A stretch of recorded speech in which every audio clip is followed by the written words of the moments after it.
like the whole movie was a plot by number kind of thing where it's like we're just going through each point when we can, and like, okay, you're gonna play this part, you're gonna play this part, and like the characters play their parts, but it's not believable.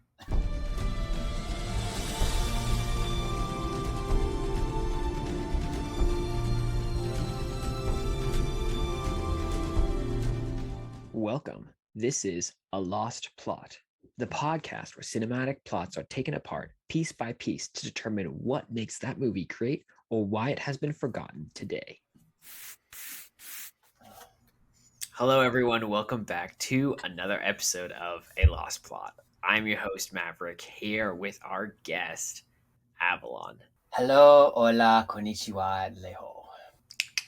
That's right. Today we are reviewing a new release, Blue Beetle, released in 2023 as of this past weekend. It's an American superhero film which was written by Gareth Dunnett Alcasor and directed by Angel Manuel Soto.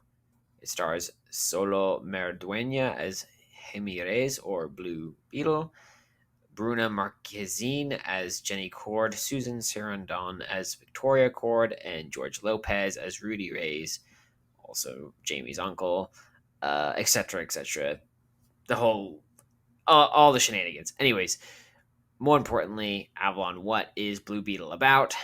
And then we'll get into the details. So Blue Beetle is about Jaime Reyes, how an alien scarab chooses him, a college graduate, to be its symbiotic host, bestowing the teenager with a suit of armor that's capable of extraordinary and unpredictable powers, forever changing his destiny as he becomes the superhero known as Blue Beetle. So, it doesn't really explain a lot about what the Blue Beetle is, where it came from, anything like that. To be honest, I don't know that all of that is completely explained in the movie either. A lot of it can be, but not all of it. Most of it's inferred. Yeah, so, or assumed, as the case may be. But anyways, so the movie starts out, it shows the Jaime Reyes coming back home, seeing his family again after college, all the basic welcomings of that, and then finding out the family's not doing so hot in regards to business and health and all these other things. In regards to introducing us to this character, setting the scene, setting the environment, how do you think that they did? What to start? Okay, I'm just gonna say this right now. I was debating whether to say this or not, but know how I've been watching the last few podcasts we've done together. Like, you get on the roller coaster of the rant train and have fun doing that. Well, I think this time it might be my turn to go on the rant train. Do it.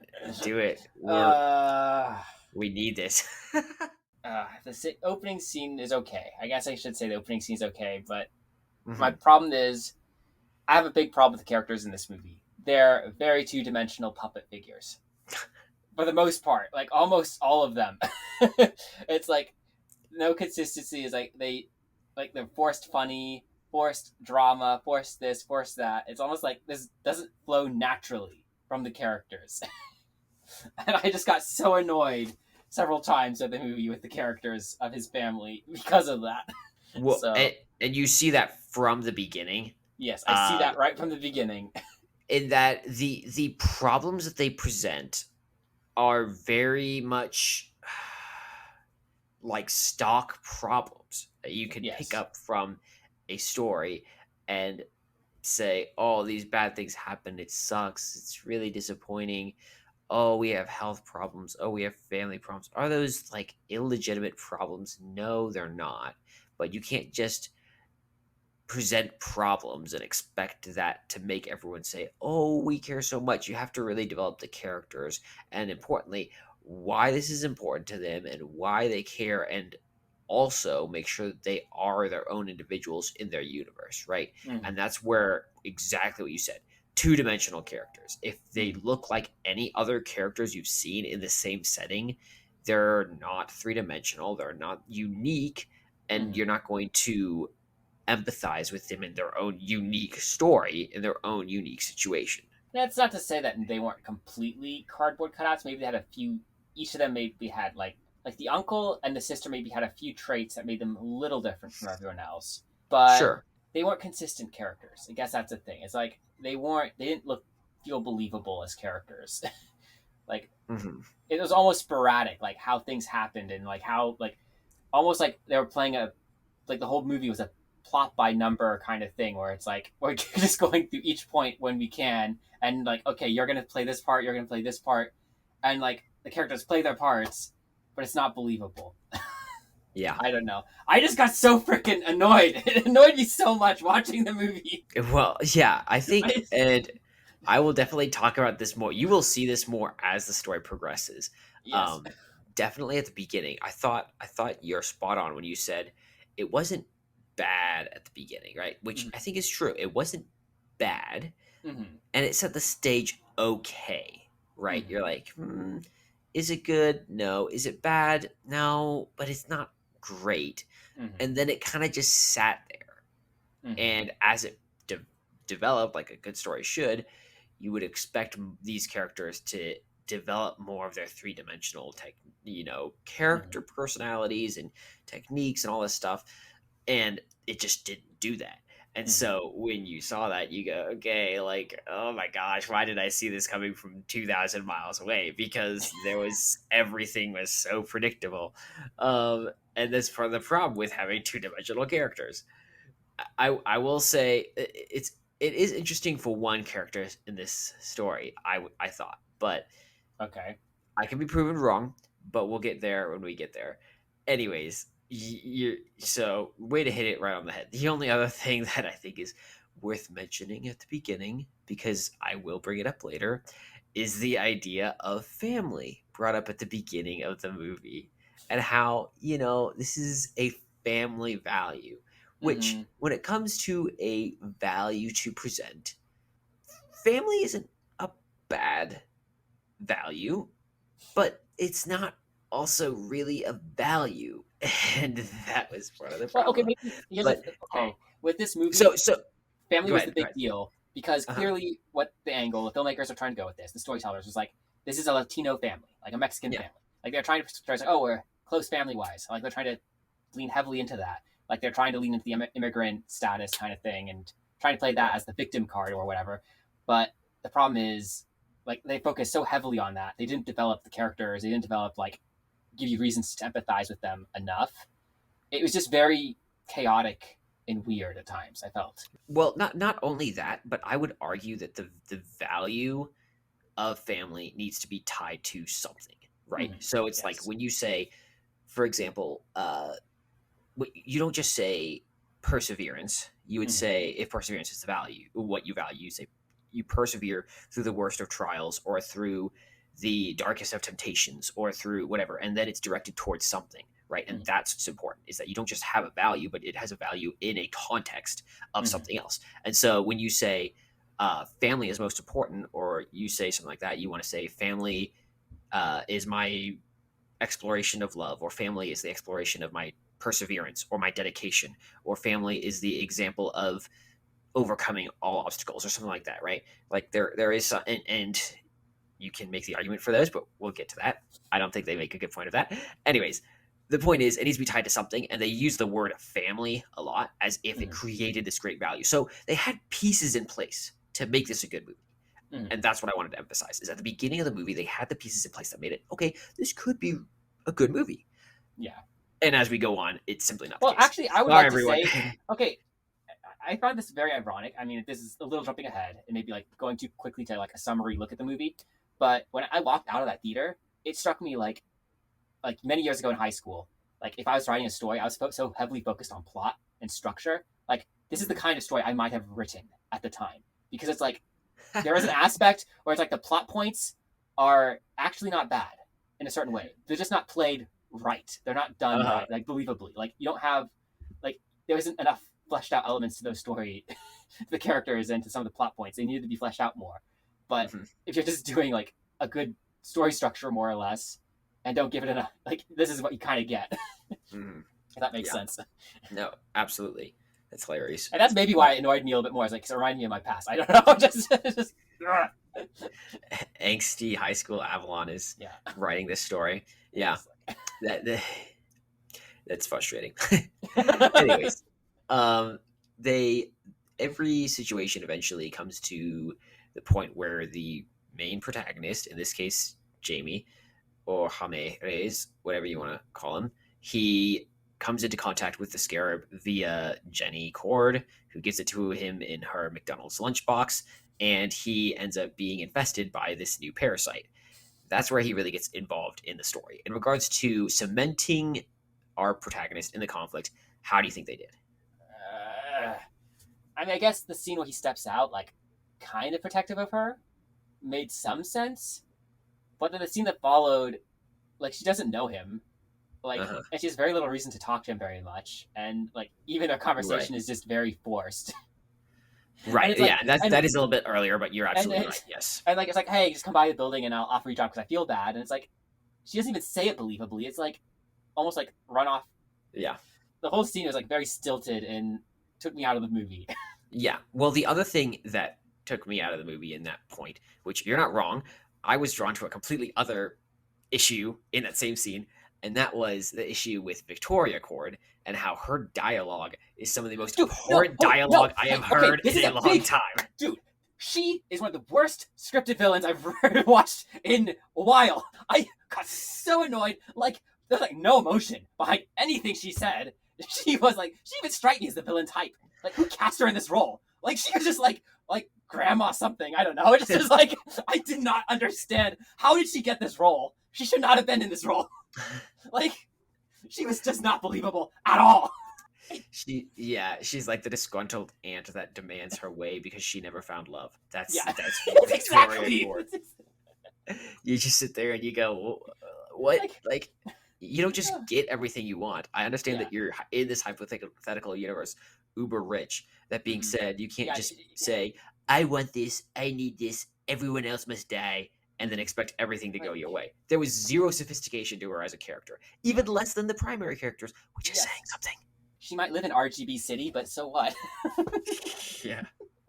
But that was really taking me out of the movie. And so you were right. That scene was bad. But that was like that dialogue was so bad. I wasn't even thinking about the interaction between Jenny and every scene Jamie. with her was bad. Name one scene in that movie where she was good in it. I challenge you to find one scene where Victoria Cord was good. Like good acting or something. Well, the other thing, maybe they're recording, like in the background. Maybe she's talking over the recording. I don't even remember that, but I only remember that because she sounded like GLaDOS in that scene, and I don't know why that stuck out to me. That's hilarious.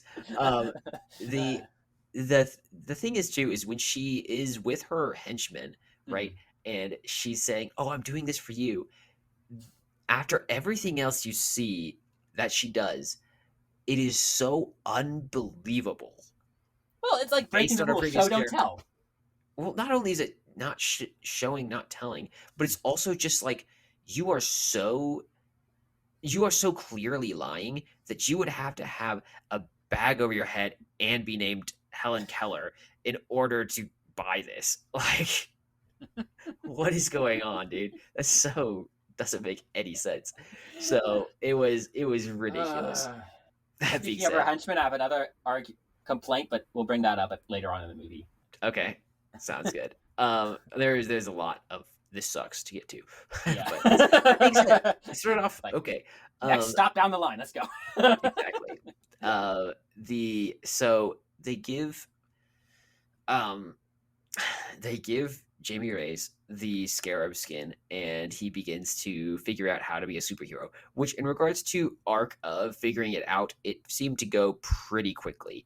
Which there is like a pro argument in that in my mind and an anti argument in my mind for that. I'll give my thoughts real quick, and then I'll love to have you chime in. But the thing it's like anti that is, listen, every superhero should go through some development of figuring out their powers. They shouldn't just have it handed to them where it's taken over.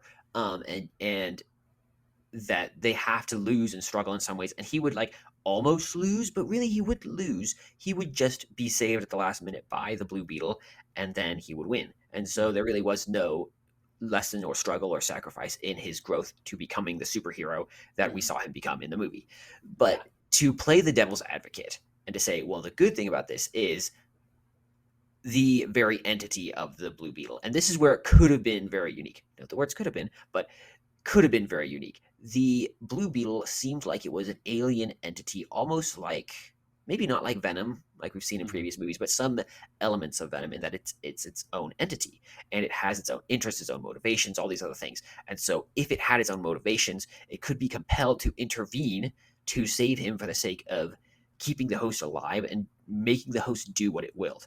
That being said, in that situation, it implies a different type of conflict that it would create in the movie, that of a conflict between the Blue Beetle entity and the host, Jaime Reyes. So I think if you went down that path, you could justify the sudden transformation from zero knowledge to super BA superhero that knows how to use his powers 100%. I mean, all I'll say as far as like the learning art, like the very first time when he like takes the suit out for a spin, he doesn't really take the suit out. It's more like the suit takes him out, and Yeah. like, so like I'll give the movie credit on that scene only because it was like a flight system check. Like this Blue Beetle Uh-huh. scarab thing was like, okay, we're going through like making sure everything works. So and he's like being forced to go along for the ride.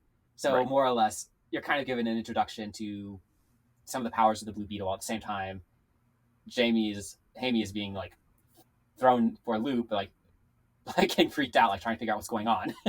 Right. So Well, I thought it was an interesting. I thought it was a little unique. I was like, okay, I'll give it credit for that point because I thought it was an interesting way to do that. But right.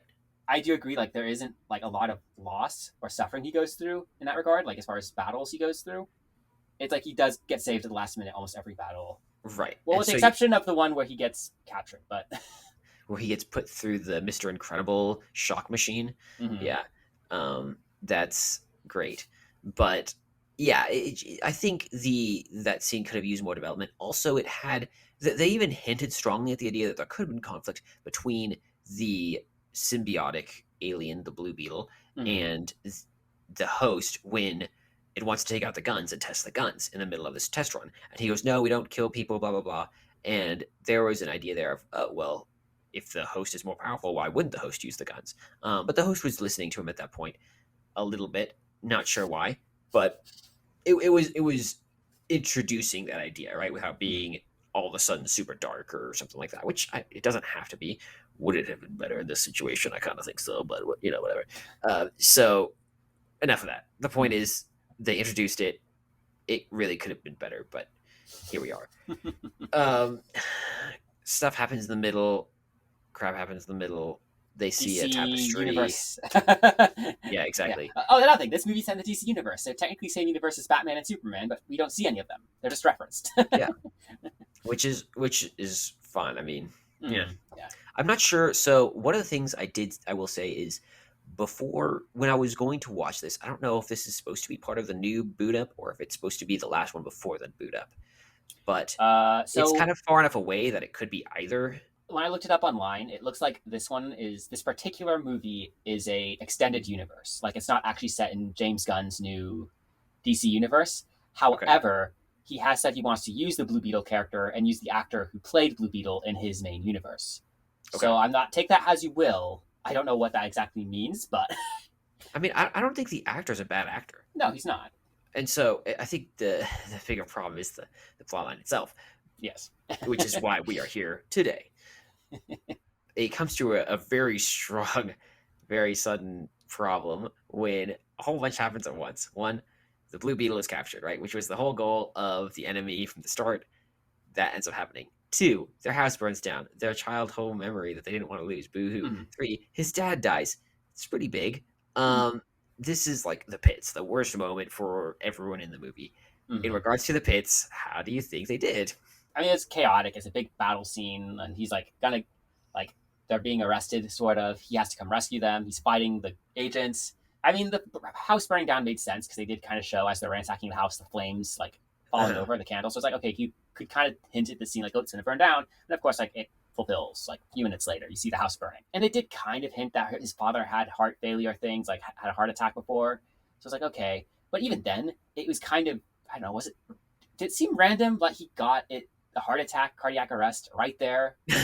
I don't know. It just seems I mean, with this movie being the way it is, it almost felt random. Like, maybe it isn't. Maybe I don't know. It just. Well, I'm not sure how I felt about that. See, it's like, maybe. uh-huh. I mean, I Well, guess it so is a stressful moment, so maybe it triggered something, but it's a situation where it's not ideal. I mean, everything's in their universe, in their reality, none of it's ideal, right? I think you can justify in some ways. It seemed rather convenient if you were trying to manufacture a terrible moment. It seemed very convenient. Now, generally, is it okay to just no, this let is why I bad said things it's plot by happen? numbers. Yeah, And, like, someone it just just took out. adds to the argument. It's a plot by numbers movie. Yeah, no level of nuance to it at all. Mhm. And so that felt very predictable, especially if you saw the health problems earlier in the movie. Mhm. The biggest problem I had with it wasn't necessarily the event itself. Yeah. My bigger problem was with how the characters in the movie reacted to that situation. And that was the father dies, and what do? Let's find random alien weapons that we know exist and go save our son. Also, our grandma fought in the resistance. What? No. Ah. especially uh, because especially because clearly the father was like a cohesive unit to the mhm. entire family. Mhm. So the fact that he simply dies and their reaction is to basically forget about him 30 seconds later and go off to fight a war was very Name one family that does disingenuous. that. Yeah, Name especially one if you're family, like, saying the entire movie we care about family. Oh no, our father died. Bye bye. What? any family, like any ordinary family, like someone dies in the family, like what's the immediate like who like the whole family's like, oh, let's take up arms and go get the guy like in a maximum security location. Let's go get him. And it's like, and it's an ordinary family, no military, most of them no military Yeah. experience or whatever. It's like, what the heck?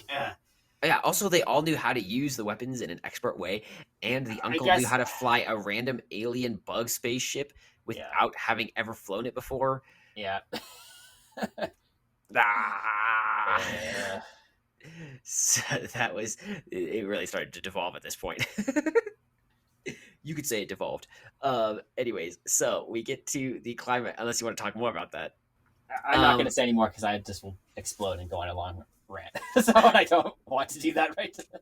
well, we're getting to another opportunity Yeah. because in the end you have a blue mannequin go head to head with Metroid Samus in a war You on know top what's of a really, castle. okay, I didn't think Samus, but I did think of another character. This is really funny, but so I'm more of a Marvel guy than a DC guy, so I'm uh, not as familiar with Blue Beetle and his characters.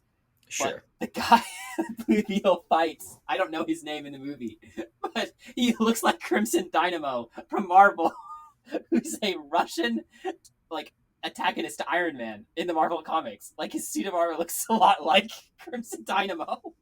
Oh, really? And it didn't help that the guy looked Russian the whole movie to me. I don't know why. The guy, her henchman, like he looked Russian to me. I don't know if you thought that, but just Uh-huh. I don't know. It just he seemed like, which also made no sense when his backstory's up. He's like Central American or something. I don't know. It just is like what? Yeah. Yeah. It just is like that made no sense to me. Yeah. No, it was I just thought it was hilarious. Like there was also in regards to CGI does not matter for the plot. Mm. That being said, if you have good animation, it can sometimes enhance a plot point. Mm. In this case, I felt like they skipped a little bit on the animations because there was a couple of those fight scenes where I thought I was watching a video game playthrough. So I'll leave that at that. But Oh man. that was not good. Anyways, the Blue Beetle decides not to kill Victoria and the bad guy, who I believe's acronym is OMAC, which I don't know what that means, but decides to commit seppuku with Victoria in tow. How do you think they did in regards to the climax? I mean, I guess they kind of gave reason for the character of Omak to kill her, like to do that. Like Uh he's huh. gonna go be with his mom again, kind of thing. It's like, okay, I guess you kind of gave basis for this. Mm-hmm. It wasn't completely forced. I'll give it that, but it still was like See, this is the whole climax. I mean, this whole movie's a mess to begin with. It's just like I don't know how to feel about some things. It's just like there wasn't enough believable lead up to this climax. Like I couldn't accept it, but I felt like I needed to on some parts of it. And it's just like, Mhm. I don't understand. Like, this is too confusing to watch this scene for me. well, that is true. That is Yeah. true. Uh, that scene. See, my opinion was the character. What's Omac's actual character's name? Okay, and it is Omac. So Ignacio Carapace, or Carapace, or whatever his name Hmm. is. He's the guy, right? And he's I thought that his backstory had potential. Like there was Mm. clearly some level of brainwashing that was going on in the background where he wasn't remembering things that had happened in the past. There Hmm. was some sort of responsibility for that Cord had in the destruction of his family. Hmm. And then some things happened when he was a kid that raised him to become the killer that he was. Things like Hmm. that were very okay. This almost has a like Captain America Winter Soldier kind of feel to his backstory. It was kind of interesting. But then he goes, okay, we're friends. I'm going to kill this woman, which wasn't unjustified, but it basically turned into one of those very stupid things that happens in anime where they show a bad person and right before they die, they explain their backstory like we care. Newsflash, no one cares, which is why when that happens, that's stupid. And people make fun of anime for that reason, because it's stupid, because it doesn't make sense. You don't do that. So when they did that in that movie, it's like, okay, regardless of how cool his backstory was, that should have been played into the story earlier in the Hmm. story than to do it right at the end and then kill him anyways. Who Yeah. cares? It was like they wanted to do a plot twist in this movie, but they didn't know how to do a plot twist. So let's just have a crappy revelation. Yeah. Okay, I see the argument there. They were doing paint by numbers, so Yeah. if that's the case, then that would make sense. Uh, Bad moment here. Plot build up here. Let's throw in surprise plot twist here. yeah, Let's make it green literally. while we're at it. Yeah. So that's all I need to say on that scene. Uh, And then at the end, they decide to get into a circle and start crying, which at that point then was more confusing because you go, okay, you just won. Did you just decide that the delay of your father's death decided to cash in now? Like, what are we doing here? It was very they're confusing at all that point. they're all You really good won. at holding their emotions back for several hours. And then it's like, okay, now I can let go now. Yeah, yeah. No, And honest, I agree. That was odd. I mean, I guess it kind of like from a story perspective, like, oh, like now we're gonna remember the father who died. It's like, but it also made no sense to do it right then. Like you could have just cut then and gone to the funeral or yeah, something. I don't know. yeah. Other things I guess worth noting is the thing I talked about earlier with Blue Beetle and the potential between the conflict with Jamie and with the entity, which as a note, its name is Kaji Da, which Mm-hmm. or something like that. Yeah. It actually had a name. It actually was some sort of entity. Mm-hmm. One, it goes against what it said earlier, and it goes, "Oh no, we can't kill this woman because the woman being Victoria Cord, Yeah. who is the villain, because that's bad." When previously it was all for that, and how that happened in the matter of a couple days was not clear at all, or why it changed its opinion. It just decided it was the right thing to do, and was like, "Okay, we'll do this." Secondly, it at this point becomes very clear that the entity is not its own entity. It is more like Jarvis or Siri or some sort Mm-hmm. of artificial voice recognition system that simply obeys the command of the person that's giving them. And that's not it's not what they kind of painted it to be at the beginning, or how anyone would understand an alien life form taking residency in you would probably want to do. So yeah, not a fan of that either. Oh, DC, how have you fallen? Well, yeah, that's the thing. I thought that this was potential for it to be a good new niche thing for them to do, and instead it was a terrible, terrible disappointment to me, Mm-hmm. and didn't know what to expect of future movies. Yeah. So we'll have to see. But the themes. Do you think that family was survived through the movie? Did it stand out? Did it work? Did it not? Another point this movie likes to do is they like to throw jargon around and it means nothing.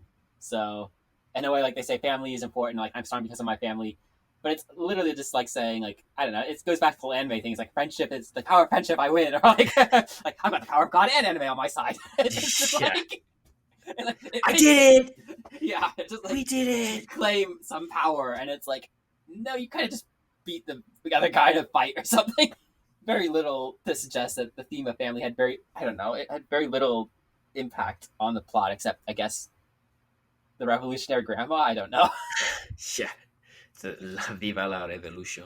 Yes. Yes, that was honestly the grammar was just it was supposed to be funny, but Hmm. it was so cringe for Hmm. the rest of the movie that at that point you were just like, oh, good night, here we go, and that's awesome. Okay, there we go. That's my response to that issue. So family, it didn't really stand for anything. Like I talked about how that's important earlier. Yeah. Family versus what? It was almost like through family, it almost became through family I could take revenge. Because originally he wasn't taking revenge with his family, and then he almost takes revenge on this woman anyways because of his family and being wanting to protect his family and getting revenge on his father's death. And it was like, okay, this is not the theme we're going for here. But then the Blue Beetle stops him from making that the theme. So the theme is just back to we overcome with family question mark because the Blue Beetle entity isn't really family, and also the family was pretty not invested in themselves when they just forgot their own husband slash father. So I don't know. The theme was also crap. Hmm. I'll say that. So the plot by numbers chart is right here, and it's like, oh, fill in this blank for theme of the movie, family. Just put that there, and nothing Yeah, connected to that. yeah. A Mad Libs. They just filled out a Mad Libs and made a They movie. filled out of Mad Libs. Yes. That's what happened. Uh, Sweet. Well, now we know. Now we know how you can make a blockbuster. Well, you can make a movie that goes into the theaters Yeah. and not know how to do anything. No, I'm actually half convinced they actually just printed off a diagram from some website and just like filled it in, and that is what they based the movie on.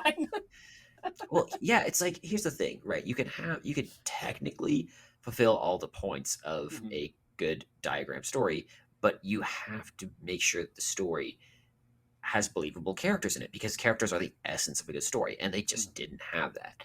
And that means those characters have to have depth. They have to have nuance because all of us do. You know, we say that we do one thing, but we'll oftentimes not fulfill that all the way. We'll do something else. And then people will question, well, why did you do that? And we'll have to defend ourselves. Like, life is messy. We're going to make mistakes. We're going to be complicated. We're going to be confused about some of the things that we do ourselves.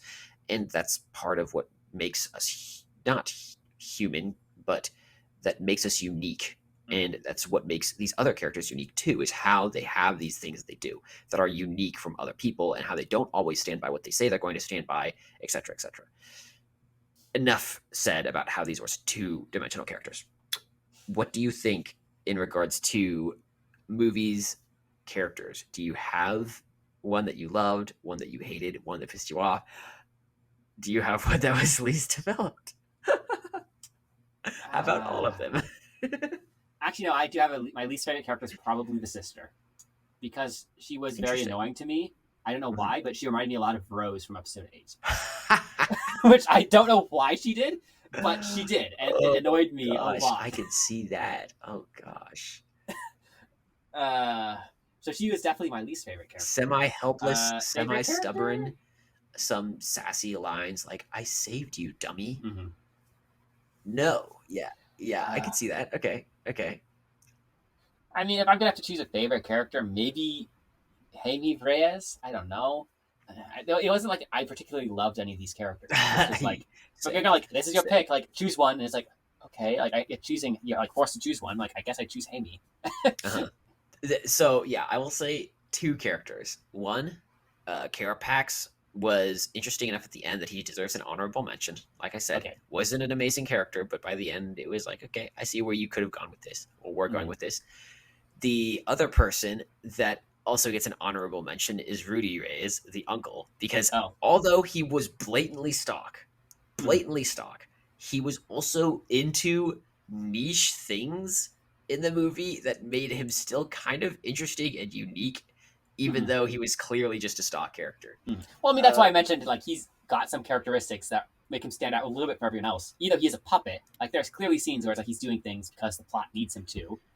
It's just like, but other than that, like he does have like of all the characters, he might be one of the more unique characters in the movie.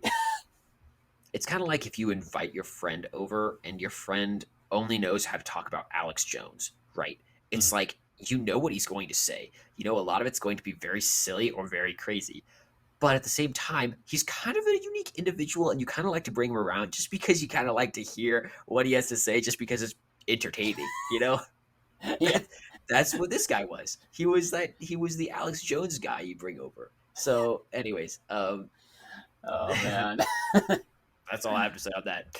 Uh, there are some movies that stand the test of time, right, and last for far beyond their current time. Mm-hmm. Do you think that this movie will stand that or not, and why?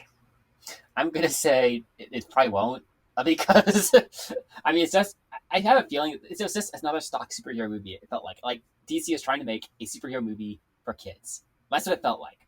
But it was all paint by numbers, all dumbed down, all like terrible acting and Yeah. like nothing, no special treatment was given for this movie. It felt like it just. I don't think this movie is going to last. Stand the test of time. If it does, it's gonna be forced. I don't know. But even then, like I don't know about your showing, like the theater you went to, the theater I went to, like only I think I was one of the only people in the theaters. Like there was like maybe Oh, really? four other people in the theater, but it was mostly empty. Wow. Yeah. So Yeah, I mean, most of the showings were decently filled, but yeah, not amazing showing, I guess. I don't know. Maybe there was nothing better to do than watch a movie that they didn't expect to be good, or did expect to be good and were disappointed, or they don't have any standards. it's the same people who love John Wick in your book. Yes. Well, no, because that I think not to go back on John Wick and still have to re-record that. The At least with John Wick, I think there's a certain sense in which you can acknowledge where the interest actually comes from, and it's not from the plot, right? And if you're willing to acknowledge that you're just degenerating into the carnal base interest of watching people get murdered, that might not be ideal or might not sound good. But if you're honest about it, I think you can respect that in its own way. Maybe it's not the most respectable thing to watch, but you can understand where they're coming from, why they enjoy it. With this, I don't even think you have that argument because they don't kill people. Yeah. So, anyways, that's kind of, wow. That's kind of a lot to say because because this is all about the plot line, this will get rated higher than I would rate John Wick. That being said, in some ways, in regards to pure enjoyment level, I think that John Wick has more that has going for it enjoyment wise than this movie does, which is kind of sad. Anyways, why don't we rate it? What would you say on a scale of 1 to 10? I'm gonna give this movie a 2 at most. Okay. It probably deserves a little lower than that, but yeah, maybe a 1.8 actually is probably more in line with what it deserves. But it's a pretty good number. For me, I'd probably put it at a 2.8. Oh, wow. Okay. It had potential, right? It had things at the beginning that made it, even though it was stock, it had interesting ideas that it played with, interesting ideas that could have gone through. The thing is, it just didn't fulfill any of those. So it started off on the right foot. It had a great idea to go down. It just didn't go down any of the paths it needed to go down. It just became a stock superhero movie in every sense of the word. And because it was a superhero movie, that's all you got. It was something that will not be remembered through the test of time. No one will be thinking about this in probably 2 years or 5 years or definitely 10 years. Yeah. So it's like, did it have good pieces at the beginning? Yeah. So for that reason, it gets better than a John Wick movie will because it actually had a plot line. Was the plot line good? No. Well, I mean, even another thing is like sometimes a movie, if it's really bad, will get remembered because it's like it's enjoyable for other reasons, or it's like because it's even though it's like a totally made movie. Yeah. But like it's like there's an aspect like sometimes even a bad movie can be remembered, but this isn't that. Like it's like they had some plot, like even as you just mentioned, like they had some potential, but it didn't follow through. So like it fits in this middle ground where it's kind of boring. The movie is just kind of and. If I remember something very clearly that most of this movie is, I was bored for most of this movie. I don't know. What can we do? Yeah. It was a mess. And that's the pod. Yeah, we hope you all enjoyed. Because we certainly did not. We will see you all next time.